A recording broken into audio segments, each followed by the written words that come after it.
Hey guys, it's How To Tuesday and we're sticking with the basics with salt and pepper prep. We're gonna start off by looking at this kosher salt. This is what I recommend using. Number one reason, because the ingredients say salt. All right, there's nothing else. I like Diamond Crystal for that reason, and go with kosher salt. All my recipes use it.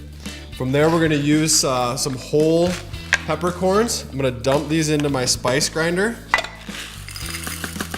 Just like that, throw it on here.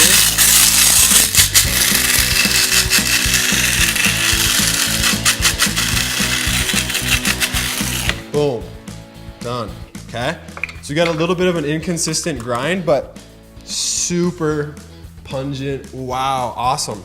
The reason why I don't use this thing is because it's not really sanitary. A lot of times your hands are dirty, you're using it, you get salmonella all over it. It's inconvenient, right? It's not efficient. So just grind this maybe once a week or every couple weeks, and that's still considered a fresh ground pepper compared to what you'd buy in a bottle that was ground like 6 months ago. Make sense? So from there, I just dump it in here. You can see I've got this one I just ground up a couple minutes ago and my kosher salt. There you have it, guys. Again, sticking with the basics on How To Tuesday with Paleo Nick. We'll see you next week.